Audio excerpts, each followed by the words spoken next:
What's up, everybody, and welcome back. It is, what is today? Well, it's the middle of February. Actually, it's a little past the middle of February because there's only 28 days this month. But there's a lot going on, actually, this week, surprisingly. A bit more than, I don't know, the average week or whatever. So we'll just dive right in. If you haven't checked it out yet, Apex Legends is a wonderful game. I've been playing the heck out of it, and it is setting all sorts of records or whatever. 25 million users now, probably more than that because that was a couple days ago. Hitting up the Twitch, and it's doing really well. And I quite like it. It's free to play, although the skins, if you're going to buy them, are very expensive. So just be cautious if you get too addicted to it. But one of the big news items of the week is that Amazon bought Arrow, and if you're not familiar with them, they are a router, effectively a mesh router network, and Amazon now owns them. I mean, it makes sense because it fits like the missing piece of the puzzle sort of for Amazon, because they already have the smart connected devices and all that, and now they have an easy solution that is loved by its users to connect to the internet all over your home. Now, the question becomes, is people are getting a little nervous because now Amazon, one, is competing with every other consumer-based router company out there. Two, they're also going to get a lot more information about you, and so they're building up that profile of the user, and so for some people, they get a little bit freaked out about that, and I completely understand why. And so it'll be interesting to see what happens with other companies, but yeah, Amazon bought them. One of the things that I scooped this week that was that is coming to Microsoft Teams is, so right now, and you can even do this in Skype, is you can blur the background. Microsoft just rolled that out for Skype, but it's already available for Teams. And what they're doing next is actually the next logical iteration. It's going to allow you to replace the background, which is pretty neat, and it's a good idea. The thing here that kind of makes me interested is what happens when you team it up with things like game streaming? Because we all know that some people will buy, like if you're a dedicated streamer, you buy a green screen background. But if Skype and Teams and all that can just kind of natively crop out the background without that extra overhead, pretty good idea. And if they bring it to the Xbox and make it a very console-friendly setup, that's a pretty big deal. I don't know if Microsoft is planning on bringing it to the Xbox platform, but they already have the technology, they have the ability. It's just a matter of time and if they actually want to do it. So keep your eyes open for something like that. Another thing that popped up on my radar this week is we got a new codename called Pegasus, and it fits into the family of devices like Centarus and even a little bit of Andromeda. But from my understanding is Centarus is like the foldable hinge displayed devices that are running Windows Lite, and then Pegasus are codenames for devices that are running Windows Lite but are like a traditional laptop. So if you hear those names floating around, that should hopefully give a little bit more clarity about how Microsoft is looking at Windows Lite. But yeah, it should be interesting. Now the question becomes is, where does Andromeda sit? And so Centarus, from my understanding, is the larger device. Andromeda is more of a phone form factor device, and then Pegasus is just, the laptops. So from what I keep hearing about Andromeda is that the project's not dead. It's just not, it just doesn't have a shipping date. And so, which means that Microsoft is it's keeping it in its lab. It's still working on it. It's creating iterations and revisions of the hardware. And if they find a right time and reason, they will ship it. But it's not like they just said, hey, that whole project is dead. It's just that, from my understanding, it's that it doesn't have a ship date or a release date. It's just kind of being tinkered with as time goes on. So there you go. There's some code names for you for the week. Microsoft has a browser dilemma. I don't know why this took so long for me to realize this. So right now, Microsoft ships with every version of Windows 10. They have Internet Explorer, and they also have Edge. And we also know that they're working on New Edge, which is Edge, but is based on the Chromium browser rendering engine. So that kind of raises the question of what happens when they start shipping the new version of Edge. Are they actually going to ship Windows 10 with Internet Explorer, old Edge, and then new Edge? The reason why is for three plus years, Microsoft's been telling corporate clients that, hey, ditch Internet Explorer, build your intranets for Edge, and everything will be good. Except now that it's not good because Edge is going away. And so what are they going to do for all those people who actually built websites for their corporate clients that are actually running, that render well in Edge, not Internet Explorer, potentially not even well in Chromium? Interesting kind of little issue here. One thing they could do is introduce a compatibility mode with the new Edge, although that's additional overhead that they may not want to add to a browser, and just kind of maybe they just cut their losses and just drop Edge and just only ship Internet Explorer and new Edge. I don't know, but it would be kind of funny if Microsoft shipped a version of Windows with 3 different but somewhat unique browsers. Yeah, we'll find out here. It is still my understanding that Edgium, as I like to call it, is, and that is the new version of Edge, is still in the very early development phase. It is being tested in the Canary Ring inside of Microsoft at this time, but I don't have a date for when it's going to be showing up outside. And then the other big item this week, which is raising a lot of eyebrows, Microsoft shipped a new build of Windows 10. Not a big deal. But here's what is really odd, is that they told us explicitly that this build of Windows 10 is from the 20H1, which means that this build that they released today, when it's finalized, will not ship until about a year from now. So we got a couple things going on. We have 19H1, which is the thing that they are wrapping up now that they're hopefully going to be shipping this spring. They've already told us that there's 19H2, which is the second update or the fall release of Windows 10. And then we also know of 20H1. And so the question here is, like, what is going on? Where is 19H2? Now, in their blog post, they explicitly said that they will be shipping 19H2 builds to Fast Ring users later this spring. Now, you got to kind of really pay attention because spring technically doesn't start until March 20th. Now, is it late spring that they're talking? Because that would mean it was potentially after build, which happens in early May. So there's a couple things going on here, but then we also have this skip ahead ring, which is now running on 20H1.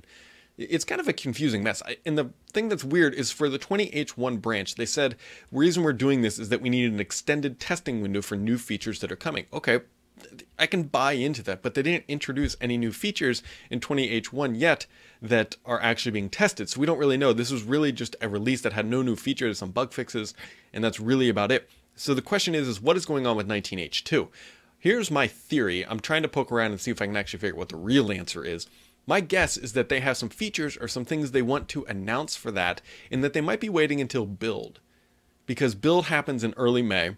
If you look at their verbiage, literally it says later this spring, so late spring would be after build. If they don't introduce any 19H2 updates now, they can hold some of those features back and have somewhat of a conversation at build about new features coming in Windows 10 that don't get unveiled through the insider program.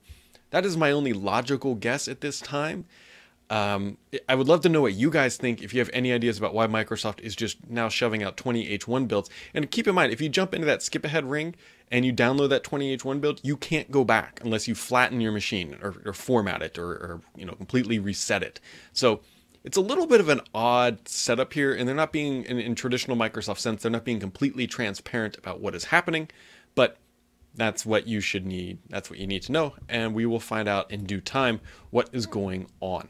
So, a bunch of questions this week, which I want to dive into. Love the questions. Mr. PKI, frequent commenter, says, if all of Windows is now under Azure, who is focusing on the Xbox gaming platform, which is a specific port of Windows 8 and Windows 10? This is a good question because Microsoft hasn't made it clear about who is responsible yet for the OS that is running on here. I don't actually know. I tried to figure this out. My guess is that it's under Phil Spencer's team, because I would imagine he would want to be a man of his own destiny.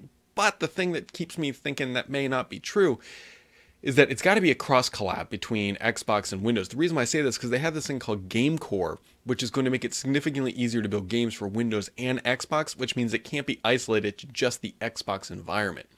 It's a good question. Sergeant Pepper says, several Centennial apps like Screen to GIF are now available on the Surface Hub. Another Centennial app, the Windows File Manager, is now available on HoloLens, Hub, and even mobile. So does this mean Core OS support Win32 since NextGen Hub and HoloLens runs it? This is a very interesting idea because Microsoft has been kind of reducing the value of the store. It used to be a very strict requirement about what got you into the store and what kept you out. And now we are seeing all these Win32 apps starting to show up on other Microsoft products, and they're kind of walking back a little bit on what they enable. I think this narrative is still materializing. I think we're going to see something with maybe Windows Lite that will help clarify, which we'll talk about here, I think, in a minute from based on some other questions. But this is something to watch. This is one of those things that I look at and say, yeah, that all makes sense. And what is Microsoft doing here? But we don't fully know the answer. This is a communication thing that Microsoft hasn't clarified. At least I don't know if they have. And so does this mean Core OS supports Win32 since the next-gen HoloLens and everything else runs it? We'll find out soon enough. Next-gen HoloLens will be announced in about 2 weeks. And yeah. Will R says, hi Brad, Xbox question. Is the next-gen Xbox, is Microsoft finally going to really push DirectX 12 on developers? It'd be pretty depressing to see DX11 games on the next-gen Xbox. So, I believe that is correct, is that DX12 is going to be a priority. Now, that being said, Microsoft always makes a ton of caveats for the first generation games that come out on the platform. So wouldn't it surprise me if we see, again, a hybrid DX11, DX12 launch title initiative, but it is my understanding that DirectX 12 is where Microsoft is headed. You guys got to remember, this thing is called the Xbox. It was originally called the Direct Xbox. Microsoft uses this thing to highlight DirectX, and so that would be my understanding of where they are pushing it. Tourniquet says, is 19H2 a feature 2 kind of thing? Did Microsoft change the way it develops the future versions of Windows? So this is kind of what I was talking about before. The first thing that popped into my head when I saw that they were doing this is that they were moving to one feature update per year. We don't know that yet, and it could be possible. It could be possible that they come out and say, hey, 19H2 is just going to be a patch release every year, and maybe that's the model. Maybe 19H1 is going to be where features get delivered, and 19H2 is going to be when patches get delivered. It used to be that the larger features shipped in the fall. Now, the one thing that would add value or whatever, build upon that idea, is that Microsoft supports the fall releases for 30 months for the enterprise. So it would make sense that the fall would become the patch and fix and make everything more stable update rather than the introduce new features. Maybe that's what they're doing. So maybe that is what they are doing. BDSRF says, Brad, do you have a Switch? If not, why? And what do you think of it? I kind of want a Switch. I think Nintendo's got a great product. I really do. I've got a busy travel season coming up, and it would be kind of fun to grab a Switch and throw it in the bag for the back of the airplane. I haven't decided yet, and I think my wife would kill me because I already play Apex Legends enough. But on a plane, especially a couple trips to Seattle and New York coming up, and I got to go to Miami and to Washington, D.C., it could be a neat little addition to the bag. I love what Nintendo's doing. I think the Switch is doing well for Nintendo. I'm happy for them. And do I want one? Yes. Have I spent the, what are they, $300, give or take, something like that, to get everything you need? I have not bought one yet. And Old Amiga asks 2 questions. He says, do you recommend an alternative keyboard for iPhone? I had forgotten how much the stock one sucks. So here's the problem. There's a lot of good third-party keyboards. SwiftKey, you've got Gboard, there's a bunch of them out there. The problem is in iOS, it's still a pretty bad experience. Apple hasn't really done the diligence to let true replacement happen, because, for example, if you change the color of the keyboard, especially on a device from the iPhone X or XS, the bottom part does not change color with it. So then you have this really ugly gray bar at the bottom. And there's still some issues about when the keyboard pops up, although those have gotten better over time.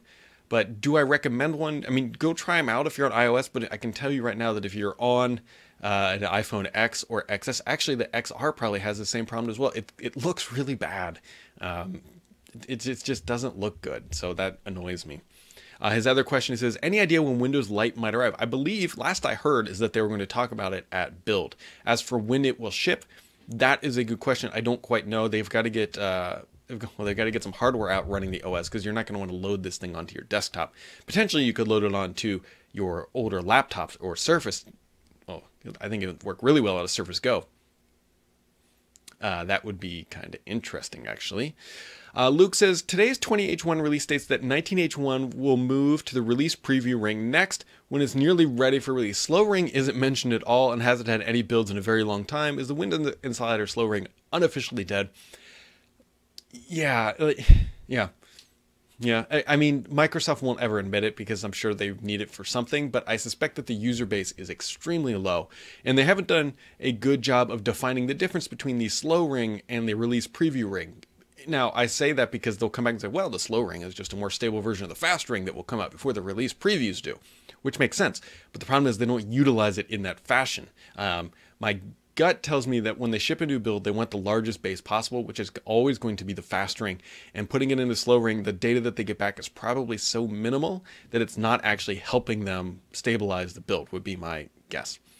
And then Usman says, is there any further information on the Surface Ambient device? How does it fit into the Surface brand and scenario will fit considering they've lost the smart home market. So I know quite a bit more about this device now, and I'm not quite ready to write it up yet. But I can tell you it's not so much, well, it is a device. It's if what I was told about the ambient device and what I've uncovered since are the same thing, which I think they are. It's not so much a smart speaker, at least that is my understanding yet, but it is expected to be an ambient device that helps. So don't read into that too much. Just trust me on that. It's much, if I'm right about what I think the ambient device is versus whatever else. And I could be crossing two different product streams here. This is why I'm not ready to write it up. It's much less exciting, but it's much more useful and something you're more likely to buy. It's not from my understanding, it's not a smart speaker, at least not yet. Again, this is the challenge, is I don't know if I'm crossing streams on this stuff or not. So that's why I haven't written it up yet. That about wraps it up for today, folks. Just knocking one out. Remember to hit that subscribe button, do all the good stuff. And have yourselves a wonderful weekend, and we'll catch you right back here next time on the Sam's Report.